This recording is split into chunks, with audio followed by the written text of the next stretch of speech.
Gratitude is the most powerful force in your spiritual life, and most of us are doing it completely backwards. We wait until something good happens to say thank you. We pray for peace, we pray for favor, we pray for miracles, and then we cross our fingers and hope God delivers. But what if the order matters? What if thanking God first before you see the blessing is actually what opens the door to receiving it? This is the foundation of a morning gratitude practice that changes everything, and I'm going to walk you through exactly how to do it. The principle is simple but profound. When you thank God before the blessing arrives, you're not just expressing appreciation, you're declaring belief. You're saying to the universe, to God, to yourself, that you already trust the outcome. You're moving from a place of lack into a place of abundance. That shift in consciousness is magnetic. It attracts what you're grateful for. Think about how most people pray. They come to God with a list of needs. God, I need peace in my life. God, I need favor in my career. God, I need a miracle in my relationships. And then they wait, they worry, they doubt. They check their phone to see if anything has changed. That energy of desperation, of uncertainty, actually repels what you're asking for. But when you start your morning by thanking God for the peace you haven't fully experienced yet, for the favor you're about to receive, for the miracles unfolding in your life right now, something shifts. Your vibration changes. Your faith becomes active instead of passive. You move from hoping God will help you to knowing He already is. This isn't about denial or pretending problems don't exist. It's about perspective. It's about understanding that gratitude is a practice of faith. When you thank God for peace before the storm settles, you're anchoring yourself in truth. When you thank Him for favor before the promotion comes through, you're aligning yourself with the outcome you're seeking. When you thank Him for miracles before you see them manifest, you're opening yourself to receive them. The science backs this up too. Gratitude practices literally rewire your brain. They shift your focus from what's wrong to what's right. They lower cortisol, reduce anxiety, and increase dopamine. But more than that, gratitude creates a frequency that attracts more to be grateful for. It's not magical thinking. It's how energy works. Your morning is sacred ground. It's the first moments of your day when your mind is still quiet, before the noise of the world crashes in. This is when you have the most power to set the tone for everything that follows. And the most powerful tone you can set is one of gratitude. In the next sections, I'm going to give you the exact prayer structure to follow. I'm going to show you how to thank God specifically for peace, how to thank Him for favor, and how to thank Him for miracles. I'm going to give you the language, the mindset, and the daily practice that transforms your life. But first, I need you to understand why this matters. Gratitude isn't a nice addition to your spiritual practice. It's the foundation. It's the key that unlocks everything else. When you get this right, when you make thanking God first your daily habit, the rest of your prayers become infinitely more powerful. So let's begin. Here's how this works in practice. When you wake up tomorrow morning, before you ask for anything, before you list your problems or your needs, you pause, you take a breath, and you say thank you. Thank you for the breath in your lungs. Thank you for another day. Thank you for protection you didn't even know you needed last night. Thank you for the miracles already in motion that you can't see yet. This isn't about denying your struggles. It's not about pretending everything is perfect. It's about training your mind to recognize what's already working before you focus on what isn't. And here's what happens when you do this consistently. Your perspective shifts dramatically. You stop seeing your life as a deficit that needs filling. You start seeing it as an abundance that's already there. The science backs this up. When you practice gratitude first, your brain literally rewires. You become more aware of opportunities. You notice blessings you were walking past before. Doors that were always open suddenly become visible. But more than that, spiritually, you're sending a message to God. You're saying, I trust you. I see what you've done. I'm not just coming to you with my hand out. I'm coming with a grateful heart first. This changes the energy of your entire prayer. When you thank God for peace before you ask for peace, you're not praying from a place of lack. You're praying from a place of recognition. You're acknowledging that peace is already available to you, that favor is already flowing, that miracles are already happening. And when you pray from that place, your faith is stronger. Your words carry more weight. Your heart is aligned with what you're asking for. Think about it this way. If someone came to you every single day asking for things, never once saying thank you for what you already gave them, how would that feel? But if that same person said thank you first, acknowledged what you'd already done, and then came to you with their request, you'd be far more inclined to help. We're the same with God. He responds to gratitude. He moves on behalf of those who recognize His hand in their lives. So the second part of your morning prayer is specific. You're thanking God for 3 things: peace, favor, and miracles. Peace because your day will test you. Favor because you need doors to open, circumstances to align, people to say yes. And miracles because sometimes natural effort isn't enough. Sometimes you need divine intervention. By thanking God for these 3 things first, you're declaring that you believe they're already yours. You're not begging for something distant. You're receiving something that's already been given. This is the posture that changes everything, not desperation, not doubt. Gratitude, recognition, belief. When you start your day this way, you're not just praying. You're partnering with God. You're saying, I know you're working. I see it. I'm grateful for it. Now help me walk in it. And that's when the real power kicks in. Because gratitude is actually a form of faith. When you thank God before you ask Him for anything, you're declaring that you already believe He's capable. You're not hoping He might help. You're not wondering if He could. You're saying thank you because you know He will. That's the posture that attracts miracles. Think about how you respond when someone trusts you. When someone believes in you before you've even proven yourself. That belief changes how you show up for them. It makes you want to move mountains. God is the same way, except He's already proven Himself 1,000,000 times over. He's already moved mountains. He's already parted seas. He's already raised the dead. And when you thank Him for what He's done and what He's about to do, you're acknowledging that reality. You're aligning yourself with it. This is why favor follows gratitude. Favor isn't random. It's not luck. Favor is God's active preference for you. And God shows preference to those who recognize His hand. When you walk into a room grateful, people feel it. When you approach your day grateful, doors open. When you face obstacles grateful, you see solutions instead of problems. Because gratitude shifts your entire frequency. The morning prayer of gratitude does something specific. It sets your spiritual alignment. Before the world gets a chance to misalign you. Before the news hits. Before the emails pile up.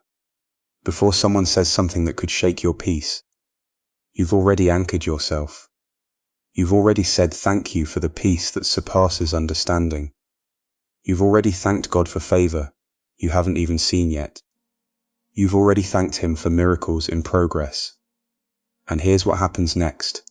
Throughout the day, when circumstances try to convince you that God isn't working, you remember. You remember that you already thanked Him. You already believed. You already partnered with Him.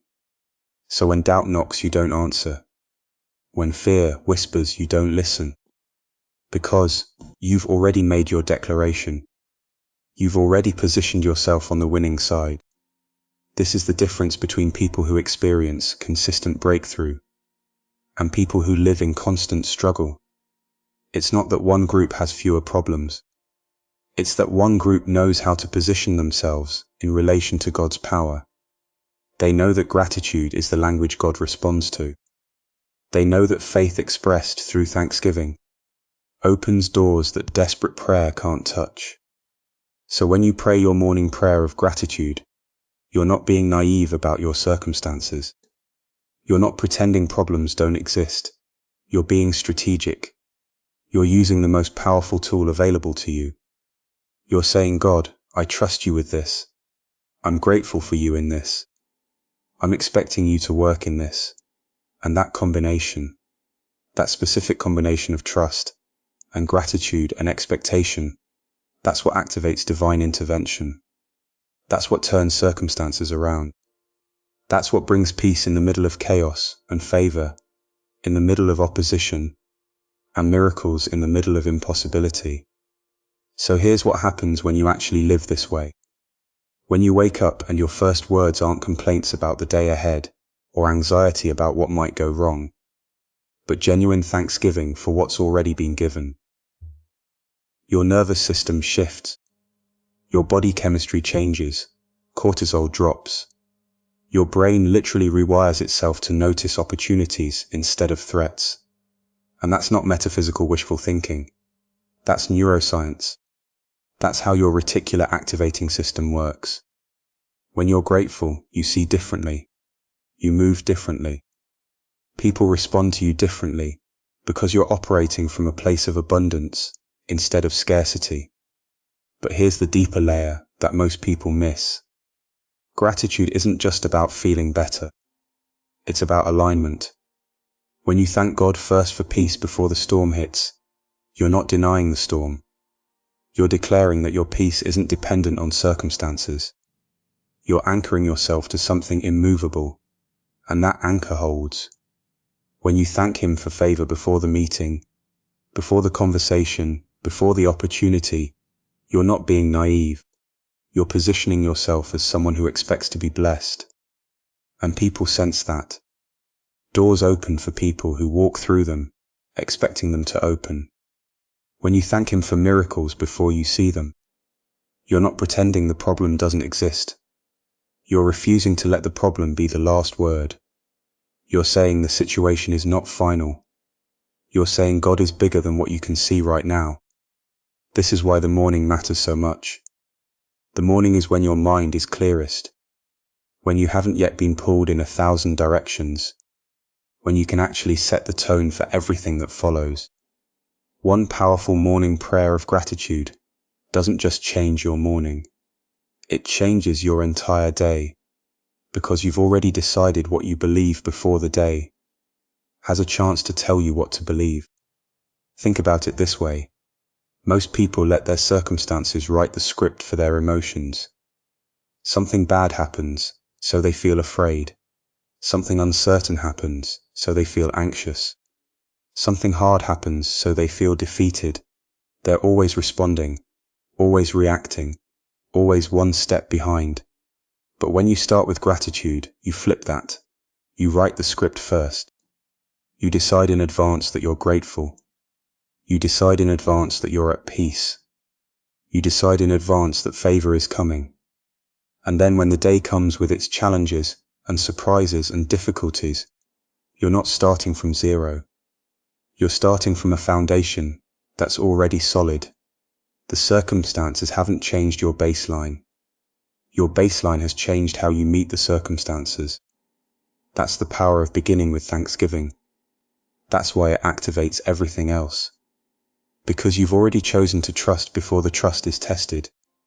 You've already chosen to believe before belief is convenient. You've already chosen to be grateful before gratitude is easy. And when you do that consistently, when you make it a practice, when you let it become the rhythm of your mornings, something shifts not just in you, but around you. The world starts responding to someone who's anchored in gratitude, instead of anchored in fear. Opportunities find you. People want to help you. Doors open that you didn't even know existed. That's not luck. That's alignment.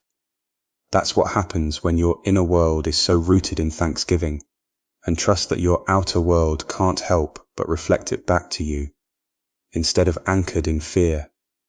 Opportunities find you. People want to help you. Doors open that you didn't even know existed. That's not luck. That's alignment. That's what happens when your inner world is so rooted in thanksgiving, and trust that your outer world can't help but reflect it back to you. So here's what I want you to do starting tomorrow morning. Before you check your phone, before you think about your to-do list, before anything else touches your mind, I want you to spend 5 minutes in pure gratitude.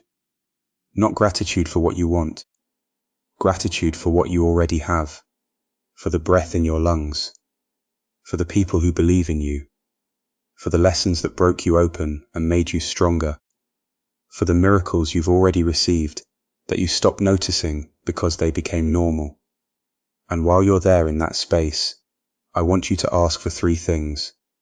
Ask God for peace. Not just the absence of chaos, but the kind of peace that sits in your chest even when everything around you is loud. Ask for favor, the kind that makes people want to say yes to you, the kind that turns obstacles into opportunities. And ask for miracles, not because you're desperate or because you don't believe they'll come, but because you're declaring that you're open, you're ready, you're expecting them. This isn't about being naive or ignoring real problems. It's about understanding that your energy, your expectation, your internal state is the invisible architecture that your life gets built on. When you start with gratitude and trust, you're not pretending the hard stuff doesn't exist. You're just refusing to let it be the foundation you stand on. Think about the people in your life who seem to have everything figured out, who seem magnetic, who seem lucky. I promise you, they're not smarter than you. They're not more deserving than you. They're just more grateful. They're just more aligned. They're just more convinced that good things belong to them. You can be that person too. It doesn't take years. It doesn't take a degree or a credential or permission from anyone. It takes a decision. It takes showing up tomorrow morning and choosing to anchor yourself in thanks instead of fear. It takes doing it again the next day, and the next day, until it becomes who you are, not just what you do. The peace you're looking for is waiting for you. The favor is already yours. The miracles are already in motion. But you have to meet them halfway. You have to show up with an open heart and a grateful spirit. You have to believe that you're worthy of good things before they show up. So tomorrow morning, make that commitment. Spend those 5 minutes. Ask for peace, favor, and miracles. And then pay attention to what shifts. Pay attention to how people treat you differently. Pay attention to the opportunities that suddenly become visible. Pay attention to the way your own mind starts working for you instead of against you. This is how you change everything. Not by doing more, not by hustling harder, but by getting right on the inside first. By starting every single day anchored in gratitude and trust. That's the real power. That's the real miracle. And it's already available to you right now.